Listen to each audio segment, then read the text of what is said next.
en este segundo vídeo nos centraremos más en cuestiones de diversidad en la enseñanza de las matemáticas. Porque, bueno, es claro que en las aulas de matemáticas, en todas las aulas y también en las aulas de matemáticas hay gran diversidad. Y a menudo, pues a menudo cuando reconocemos o notamos esta diversidad, esta superdiversidad, pues a menudo entre líneas, sin querer o sin darnos cuenta, pues enviamos una visión de la diversidad como reto, pero como reto como algo complicado, como algo, casi como algo negativo, ¿no? Sin embargo, la diversidad del alumnado, pues sabemos que es en realidad un recurso con enorme potencial para la enseñanza también de las matemáticas. La diversidad es un principio del DUA, del Diseño Universal para el Aprendizaje, igual que la equidad es un principio, pero también es un recurso, ¿no? Es un principio y es un recurso porque en un aula la diversidad permite que se puedan poner en común y que se puedan contrastar pues, múltiples formas de aprender y de participar en las prácticas matemáticas, y múltiples formas de aprender y de participar, de comunicar distintos significados, distintas experiencias. ¿Por qué? Pues porque somos distintos por muy distintas razones, ¿no? Por razones en un aula, los alumnos y el maestro también, pues somos distintos por razones de estatus socioeconómico, de identidad cultural, de identidad de género, de capital lingüístico, de funcionalidad neurocognitiva, etcétera, ¿no? Por muchas distintas razones, pues siempre vamos a ser diversos y la cuestión es cómo aprovechar esta diversidad, estas diferencias, cómo aprovecharlo como recurso para la enseñanza de las matemáticas. Este vídeo va un poquito de esto, ¿no? De nuevo, ¿qué nos dice, ¿no? La investigación en educación matemática? Pues sabemos, por la investigación en educación matemática, sabemos que algunas diferencias del alumnado se convierten en obstáculos para el aprendizaje de las matemáticas en particular cuando las culturas escolares y las culturas de aula tratan estas diferencias como discapacitantes. Es decir, las diferencias, lo que nos dice la investigación en educación matemática es que las diferencias no son discapacitantes, no son un hándicap para el aprendizaje de las matemáticas, algunas diferencias, sino que el hándicap, lo que discapacita, es la cultura escolar y la cultura de aula que trata estas diferencias de una determinada manera, también en clase de matemáticas. Por eso, la investigación también nos dice que para favorecer el aprendizaje de todo el alumnado, conviene dedicar tiempo a discutir, a explorar y discutir matemáticamente contextos que representen y den valor a estas diferencias, y no siempre a las mismas, a veces unas, a veces otras. Pueden ser contextos cotidianos, contextos cercanos, incluso contextos imaginarios, pero la idea de contextos y de trabajar matemáticamente en torno a distintos contextos en clase de matemáticas, en la enseñanza de matemáticas, está asociado directamente con aprovechar la diversidad como un recurso en beneficio del aprendizaje, de la enseñanza y del aprendizaje de las matemáticas.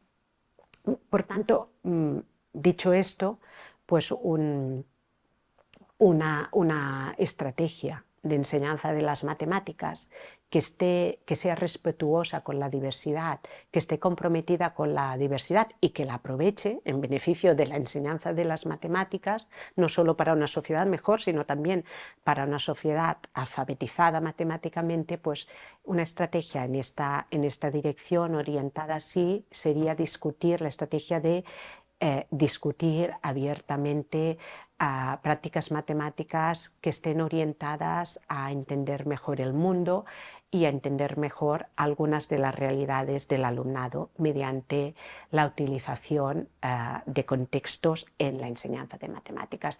Se trata de tomarse en serio el contexto, no de utilizarlo como excusa para practicar matemáticas. Y a la vez y al mismo tiempo tomarse en serio las matemáticas para comprender mejor problemáticas que se plantean en contextos concretos. Aquí, pues como comentábamos en el primer vídeo, también centrado más en cuestiones de equidad, pues las situaciones de aprendizaje, las metodologías activas, las formas de evaluación pues, reguladoras, continuas, todo esto son excelentes aliadas para aprovechar la diversidad como recurso en la enseñanza de las matemáticas y a la vez poniendo aquí contextos, que estén los contextos cubriendo también todo este trabajo, ¿no? Con estas metodologías activas, con estas situaciones de aprendizaje. Bueno, vamos a ver cómo en el otro vídeo también vamos a ver algunos ejemplos, ¿no? Con episodios, momentos reales de aula que nos ayuden a entender un poquito más pues, que es fácil, que son acciones, son maneras de introducir los contextos pues no supone una gran dificultad y que es asequible y que ya se está haciendo en muchas aulas, lo están haciendo muchos maestros y profesores de distintas etapas educativas y lo están haciendo estupendamente y podemos aprender de ellos compartiendo algunas historias, ¿no? Algunos momentos reales. Para empezar es importante proponer contextos donde todo el alumnado sea experto, contextos que sean fáciles de interpretar desde la perspectiva de cada alumno y que sean el punto de partida, que puedan ser el punto de partida de razonamientos matemáticos asociados con los contenidos matemáticos pues, del currículo, ¿no? Claro, del currículo de la etapa en la que estemos pensando, ¿no?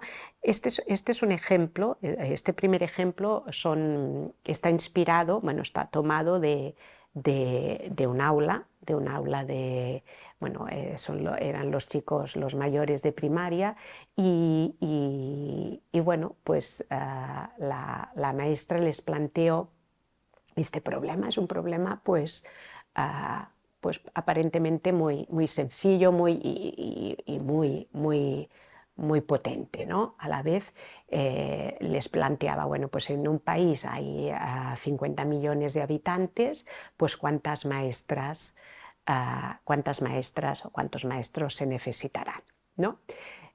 Bueno, este es un contexto en el que todo el alumnado, es un contexto planteado en una clase, todo el alumnado está familiarizado con la escuela, porque están allí, están en clase, están en una escuela, están con una maestra, tienen maestras, es un contexto pues, cotidiano para ellos, pero a la vez permite que distintos alumnos pues, puedan pensar, construir respuestas razonables basadas en distintos conocimientos del mundo, en distintas visiones del mundo y en distintas experiencias, ¿no?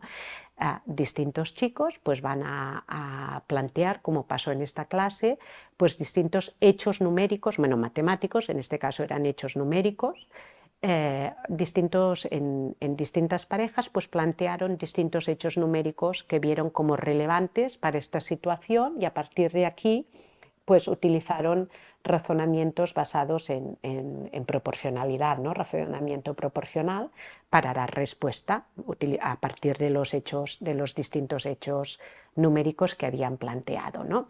La maestra que quería trabajar con este problema, quería trabajar el razonamiento proporcional y se trabajó el razonamiento proporcional, pero se trabajó desde la diversidad, se trabajaron muchas matemáticas, pero desde la diversidad de una manera muy importante, muy estratégica, porque distintos chicos, distintas parejas, trabajaron en parejas, distintas parejas, pues plantearon hechos hechos distintos, ¿no? Por ejemplo, había una pareja que decía, bueno, que para esa pareja un hecho numérico relevante a considerar fue que, bueno, pues que había una maestra por cada 25 niños, ¿no?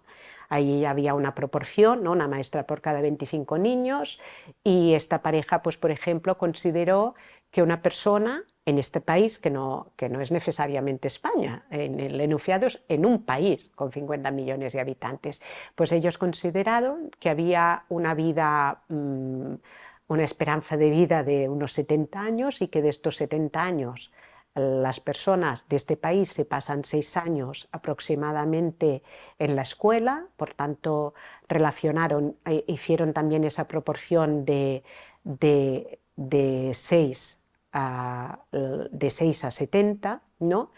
Y bueno, pues ellos, claro, no desestimaron, ¿no? En esta pareja una de las chicas decía, bueno, ¿y la cantidad de familias en el país? ¿Cuántas son las cantidades de familias en el país? Y la otra decía, no, pero esto no nos interesa, la cantidad de familias no es un hecho, no le decía hecho, ¿no? Pero le decía, este número no lo necesitamos, ¿no? O sea, se pusieron a discutir los hechos que eran relevantes y los que no.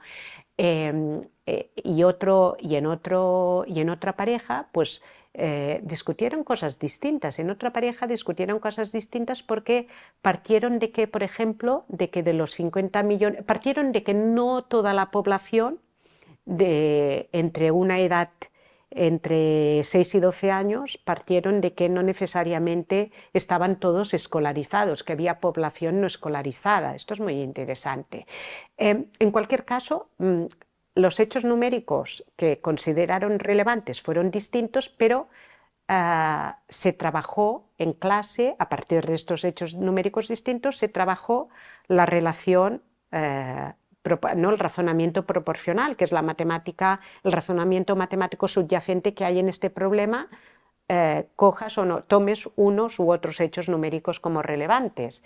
Y aquí aquí también en clase, pues desde la enseñanza, bueno, en las grabaciones se ve cómo se preguntan los chicos, bueno, y si preguntáramos, y si quisiéramos saber cuántos policías se necesitan, ¿lo pensaríamos igual? ¿Y si quisiéramos saber cuántos médicos se necesitan y cuántos carpinteros se necesitan, ¿lo pensaríamos igual? ¿Haríamos el problema igual? ¿Lo pensaríamos igual y lo que cambiaría son los datos que tomamos, los números que consideramos, las relaciones que consideramos, pero el problema lo resolveríamos igual o no? Y hubo una discusión muy interesante sobre cuál es el razonamiento matemático que persiste independientemente de si ahora nos fijamos en médicos, en maestros, en carpinteros o de si nos fijamos siempre en maestros o siempre en carpinteros, pero tomamos unos supuestos distintos sobre cómo es ese país, ¿no? Podemos tener una idea de país u otra idea de país. Este contexto fue una excelente oportunidad para que distintos alumnos de esta clase pudieran recurrir a su visión del mundo, a su conocimiento del mundo y lo pudieran aprovechar para hacer matemáticas con sus compañeros. En una pareja, por ejemplo, pues la proporción de 6 años sobre 70, ¿no? Como decía, y de una maestra por cada 25 niños, para el total de 50 millones. Otra pareja pues llegó a una respuesta numéricamente distinta, casi la mitad que la pareja anterior, y bueno, pues en ese país se necesitaban casi la mitad de maestras, porque bueno, había 50 millones, pero era un país donde no todo el mundo estaba escolarizado. Era el país que ellos estaban imaginando. Y entonces, bueno, pues los razonamientos de estas dos parejas, por ejemplo, que se discutieron en esta clase, eran razonamientos desde el punto de vista del razonamiento proporcional impecables. Y los hechos numéricos que planteaban de este país que se estaban imaginando, también no había nada que discutir. En una de las parejas, la pareja que consideró que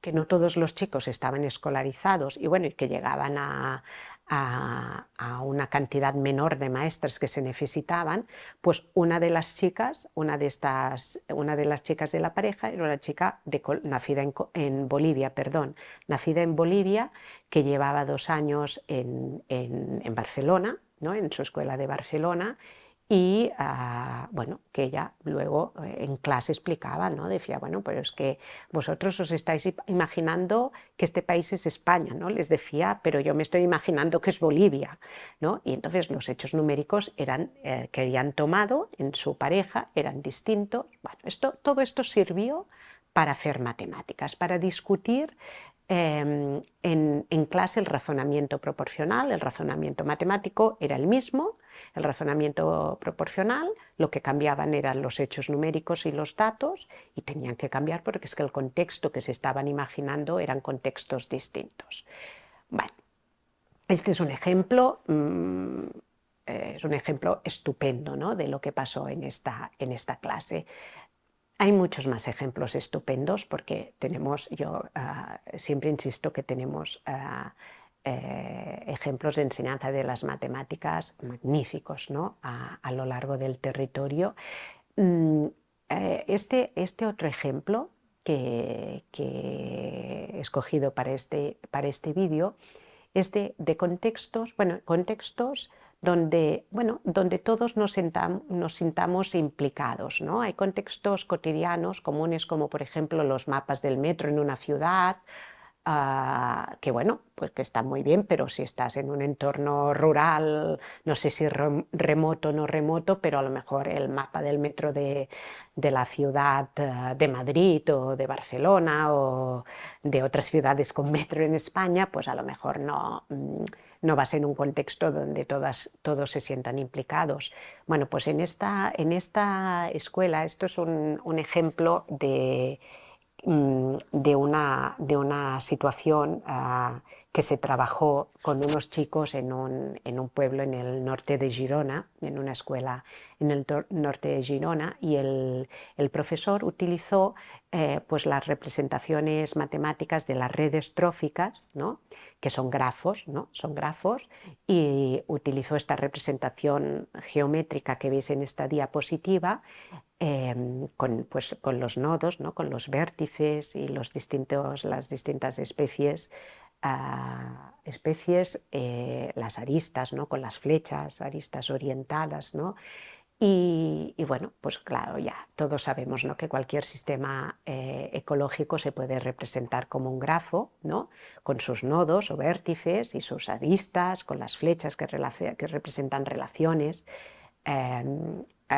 con flechas, ¿no?, que van en una dirección, que entran, que llegan, que salen. Y este es un contexto pues, que en esta escuela no dejó a nadie fuera. Todo el alumno se sintió muy implicado, todo el alumno. Y había alumno con distintos diagnósticos de distintos tipos, ¿eh? Fue una experiencia muy interesante, ¿no?, lo que ocurrió en esta aula. La pregunta era qué pasaría, ¿no?, qué impacto tendría la desaparición o la extinción, creo que decían la extinción de los saltamontes, ¿no?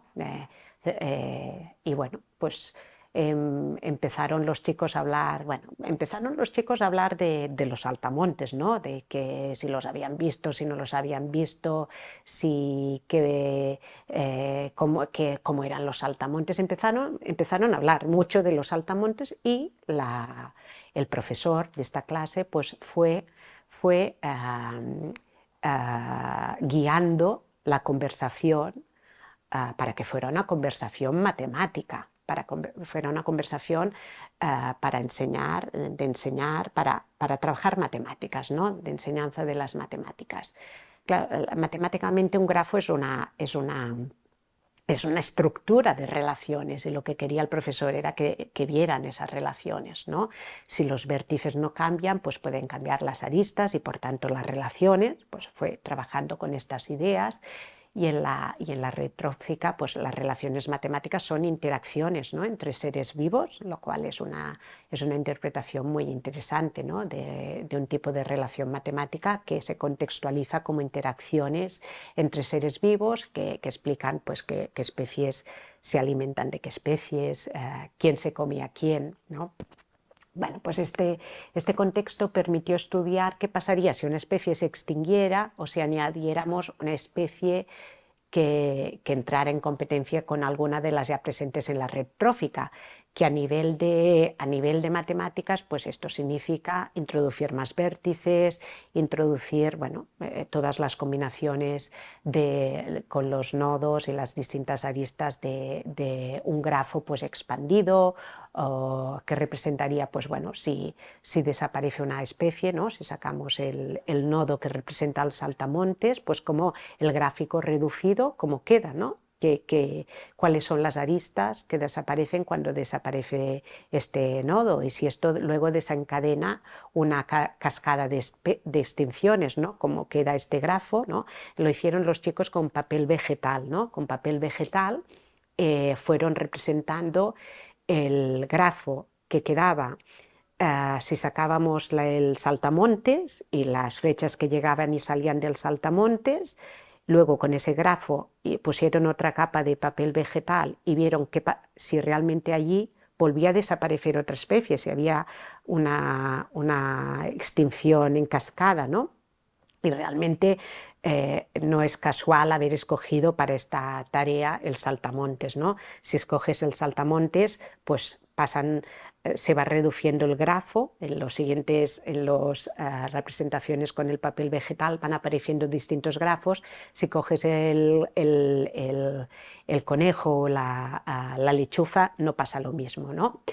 Bueno, pues se acostumbra a saber bastante que las abejas, si desaparecen las abejas, lo tenemos muy complicado, ¿no? Pues si desaparecen los saltamontes también, no llegamos a esta conclusión, también sería una auténtica catástrofe, ¿no? Bueno, cuando se trabajó este problema en clase, hubo alumnos que lo enfocaron de modos muy distintos, ¿no? Pero todos llegaron a trabajar todo el tema de los nodos, las aristas y cómo la cadena de la secuencia de grafos que se iban generando, ¿no?, cuando desaparecía el saltamontes. Pero a partir de aquí pues había explicaciones, informaciones muy diversas, ¿no?, que daban distintos alumnos, ¿no? Porque en la discusión luego la gente decía, bueno, pero había ahí un grupo, ¿no?, de chicos de esta escuela, ¿no?, de este instituto, que decía, bueno, pues es que la biodiversidad del mundo es una red inmensa, ¿no?, es un grafo que nunca se acaba, ¿no? Decían, este es grafo de aquí, de este problema es un grafo que no es real, porque la diversidad del mundo es tan grande, es un grafo tan grande que nunca se acabará, ¿no? Y otros chicos de esta clase decían, bueno, vale, no se acabará. En el momento en que empiece a disminuir un grafo, pues por muy grande que sea, ya ha empezado algo que es irremediable, que es que el siguiente grafo va a ser más pequeño, el siguiente más pequeño. Bueno, pues entraron todos en esta conversación de qué pasaba, la biodiversidad del mundo, las especies, ¿no?, qué pasaba si ese grafo, esa red trófica, pues era realista, era auténtica, o nos teníamos que preocupar o no, porque la red trófica del mundo, la biodiversidad, pues era inmensa, eso no se acaba nunca. Otros decían, sí, eso se va a acabar. Bueno, pero las matemáticas estaban allí aseguradas porque se iban trabajando pues todo el tema de la representación en grafos y cómo se iba avanzando de unos grafos a otros, las combinaciones, también la representación geométrica, ¿no? La idea de bueno, ¿estos son aristas o no son aristas, ¿no? Esas flechas. De alguna manera se decidió también en esta clase, fue muy importante porque el profesor, ¿no? El profesor hablaba de vértices y el profesor hablaba de aristas, no hablaba de los puntos, decía los vértices, ¿no? Y decía las aristas.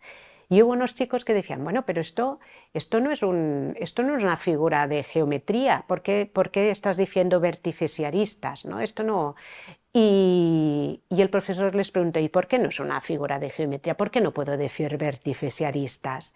Y en esta clase una chica dijo, bueno, pues porque esto no son vértices y aristas, porque es que esto no es geometría, porque aquí las distancias no importan, dijo una chica de esta clase. No importa la distancia entre los vértices, no importa la distancia en la que está dibujado el ratón de campo con respecto al saltamontes, no es una distancia que sea informativa.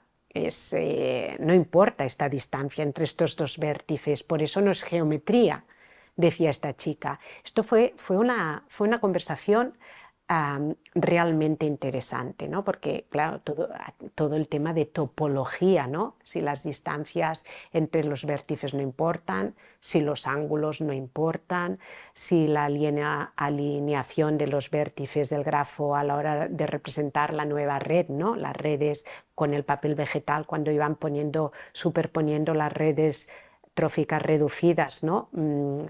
Mantenemos el mismo ángulo, las distancias tienen que ser igual. Hubo un trabajo de topología muy interesante. No me alargo más con este ejemplo, pero fue un caso de trabajo de la diversidad, del recurso de la diversidad, porque chicos distintos plantearon conocimientos distintos y visiones del mundo y del entorno distintos, y esto fue un recurso de apoyo fundamental a un razonamiento topológico de un gran nivel en esta clase. Vale, vamos a un tercer ejemplo. Hemos hablado de contextos donde todo el alumnado es experto. El país con 50 millones de habitantes, cuántas maestras se necesitarán, contextos donde todo el alumnado está implicado, ¿no? en ese instituto en Girona, donde trabajan, ¿no? El razonamiento matemático y las nociones topológicas básicas con la red trófica, ¿no? Con las especies. Y ahora hablaremos de contextos que permitan que todo el alumnado plantee problemas matemáticos. Hoy en día se habla mucho de no solo resolver problemas, sino plantear, ¿no? Plantear problemas, no solo resolverlos. Pues efectivamente, plantear problemas a partir de contextos que permitan que todo el alumnado, desde su diversidad, desde las diferencias, pueda plantear distintos problemas matemáticos. Bueno, yo he visto varios profesores que lo hacen también magníficamente, que proponen al alumnado pues, que vea un vídeo cortito. Por ejemplo, este vídeo, ¿no? En una de las clases que aquí estuve yo también, bueno, de participante observando, y bueno, se les enseñaba a los chicos pues un vídeo, se veía en clase todos juntos un vídeo sobre mobiliario urbano y cuestiones de accesibilidad, ¿no? Con criterios, el vídeo se planteaba, bueno, pues alguien que se desplaza en silla de ruedas, pues qué tiene que pasar para que no encuentre obstáculos en las aceras, ¿no? Cómo tienen que ser las rampas, si tiene que haber rampas, si hay botones en los semáforos, pues a qué distancia, cuáles son las distancias razonables, accesibles de botones en los semáforos. Bueno, pues este es un vídeo muy interesante y se les planteaba a los chicos, se veía el vídeo juntos y entonces luego bueno, es una clase que tenían tabletas, ¿no? Y luego volvían a ver el vídeo en pequeños grupos y entonces, bueno, primero el profesor pues les explicaba de qué iba el vídeo, cuál era el tema del vídeo y por qué era importante la información que aparece en el vídeo, contextualizaba el vídeo. El vídeo es en sí un contexto, pero hay que contextualizar el contexto y a partir de aquí pues pedía al alumnado de esta clase que planteara cuestiones sobre las que querría saber la respuesta y sobre las que planteara problemas que se pudieran resolver con la información que aparecía en el vídeo, ¿no?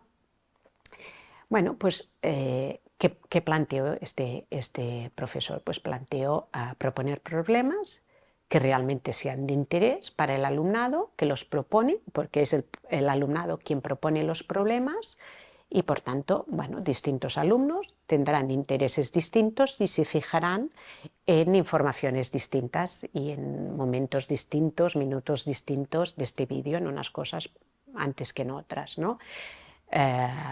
Se pidió al alumnado que, por favor, planteara problemas que tantos problemas como pudieran y que fueran problemas interesantes y que fueran problemas que luego ellos pudieran resolver, que fueran resolubles con la información que tenían en el vídeo. En otra clase con otro vídeo, pues he visto a otro profesor, por ejemplo, que lo hace distinto, lo gestiona distinto, ¿no? Les pide que planteen 3 preguntas diferentes y que puedan responder con información del vídeo y que sean preguntas que se puedan responder con matemáticas, con las matemáticas que él saben. Y en otra clase, todavía en otra clase con otro profesor que también utiliza vídeos para proponer contextos y pedir a los chicos que planteen problemas de matemáticas y los resuelvan, pues otro profesor vi cómo les pedía a los chicos, les planteaba un vídeo, era un vídeo sobre la evolución del planeta Tierra y cómo había una línea del tiempo, una línea temporal con los dinosaurios, con el porcentaje de tiempo que hace que hay humanidad en el planeta Tierra. Bueno, un vídeo precioso, una línea temporal repleta de matemáticas, una recta numérica a modo de línea temporal repleta de matemáticas, y el profesor les preguntaba que tenían que pensar un problema fácil de matemáticas y un problema difícil de matemáticas que pudieran resolver con la información del vídeo. También genial, ¿no? esa situación de enseñanza. Bueno, hay muchas maneras de gestionar la idea de dar un vídeo que es un contexto, y plantear que propongan y resuelvan problemas. Cada alumno, pues bueno, o cada grupo o cada pareja de alumnos, pues planteará, como decía, unos problemas u otros de matemáticas, pues en base a sus conocimientos, sus experiencias en matemáticas y fuera del ámbito de las matemáticas, sus propios talentos, ¿no? Y a partir de ahí plantearán y resolverán unos problemas u otros, ¿no? En base a ese contexto. Los ejemplos que yo he visto de gestión de contextos de esta manera, donde la diversidad ha sido un recurso excelente y donde las matemáticas que se han trabajado pues son excelentes. A veces pasa que los alumnos pues plantean problemas que luego ellos no saben resolver. Son efectivamente problemas matemáticos, pero a veces no los saben resolver. Entonces el profesor les pide, bueno, vamos a ver, intentar modificar este problema, hacer una versión de este problema de modo que lo sepáis resolver, y que lo sepáis resolver con la información que aparece en el vídeo, ¿no? En este caso del vídeo con el mobiliario urbano, y pues uno de los grupos, ¿no?, decían, bueno, ¿cuántas rampas se tiene que construir para que la ciudad sea accesible? Bueno, pues era una pregunta, era un problema matemático, si queréis, cuántas rampas. Bueno, es un problema aparentemente matemático, pero es un problema que no era resoluble con la información que se tenía en el vídeo, y se modificó hasta crear problemas resolubles, y se llegó a preguntar, bueno, cuál era el ángulo que tendrá que tener una rampa que sea segura y que ocupe el menor espacio posible en una calle estrecha, ¿no?, decían. Y claro, en esta clase, pues, bueno, en el vídeo se habla, en este vídeo, es un vídeo interesante, en abierto, fácil de encontrar, creado por un ayuntamiento, ¿no?, de una ciudad, Y en el vídeo pues se explica que hay calles de 5 metros de amplitud, que hay calles pues donde faltan rampas en la acera, pero el problema de crear la rampa en la acera no es fácil porque, y lo explican, ¿no?, en el vídeo.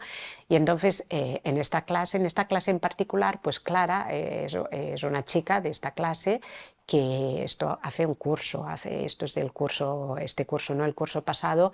Es una chica que se desplaza en silla de ruedas y ella explicaba que, bueno, que porque en uno de los grupos estaban haciendo unas inclinaciones, pues que Clara decía, bueno, yo aquí, esta inclinación, yo tengo, las rampas no pueden estar tan inclinadas, ¿no? Yo necesito una rampa que sea menos peligrosa, ¿no? Y a partir de aquí, bueno, se plantearon, bueno, cómo para que la rampa, para que la inclinación, el ángulo del pendiente sea razonable para Clara, ¿no?, decían en el grupo. Y bueno, entonces empezaron a ver, bueno, qué tengo que variar, ¿no? Si la altura de la acera ya está dada, pues lo que voy a tener que variar va a ser ¿qué? Va a ser la distancia horizontal, ¿no? Empezaron a hablar de los aspectos que se tenían que modificar y que eran modificables porque la altura de la acera era el que era, ya lo daban en el vídeo. Entonces, y luego hablaban de porcentajes, ¿no?, porque Clara hablaba del porcentaje de la inclinación, ¿no? Y los otros compañeros decían, bueno, porcentaje de inclinación, porque habla porcentaje, ¿no?, porque si la altura de la acera son tantos centímetros y la distancia van a ser tantos centímetros, esto no va a ser un porcentaje, esto van a ser centímetros. Bueno, entonces allí hubo muchas matemáticas. El problema lo habían planteado ellos y lo estaban intentando resolver ellos. Hubo muchas matemáticas, una situación también magnífica. Bueno, no ponemos ya más ejemplos. Vamos a hacer un poquito de resumen. Bueno, la enseñanza de las matemáticas respetuosa con la diversidad, ¿no? Y respetuosa, por tanto, con el diseño universal para el aprendizaje. Pues es una enseñanza que va a implicar estrategias beneficiosas para todo el alumnado, y que es un tipo de enseñanza que tiene que tener muy en primera fila, o no sé cómo decirlo, tiene que ser muy importante la estrategia de discutir abiertamente prácticas matemáticas en contexto, ¿sí? Y de nuevo, esta estrategia pues tampoco no es una estrategia que por sí sola vaya a normalizar las diferencias. No se trata de normalizar las diferencias o de diluir las diferencias. Las diferencias están muy bien, son buenas, ¿no?, si no las convertimos en discapacitantes. Esta estrategia lo que va a facilitar es que más conocimientos y de más alumnado se tengan en cuenta como recurso para promover el razonamiento matemático en clase de matemáticas y, por tanto, para promover el aprendizaje matemático de todo el alumnado. Sí, esta es la idea que hay de fondo en estos ejemplos, con los contextos y en la relación que en este vídeo intento establecer entre el trabajo, la diversidad como recurso y el trabajo matemático de contextos que se puedan matematizar o se puedan den pie a razonamientos, a prácticas matemáticas. Llego aquí al final de este segundo vídeo. El primer vídeo estaba más centrado en cuestiones de equidad y en cuestiones de explicar abiertamente el vocabulario, la notación y las estructuras lingüísticas especializadas en matemáticas. Este segundo vídeo ha estado más centrado en la diversidad y en centrar el trabajo en la enseñanza de las matemáticas con base en contextos de distintos tipos y que den pie al trabajo de las matemáticas con comprensión y con razonamiento. Y hay un tercer vídeo que sigue a nos encontramos en el tercer vídeo, que será un vídeo más centrado en cuestiones de inclusión y, por tanto, que cierra un poquito el círculo de equidad, diversidad e inclusión, esa terna que es inseparable, pero que de alguna manera estoy intentando como presentar por separado, pero van, como iréis viendo, como estáis viendo, van muy unidos, y estamos en el contexto marco del diseño universal para el aprendizaje, no en general, sino para la enseñanza de las matemáticas. Gracias y nos vemos en el tercer vídeo. Gracias.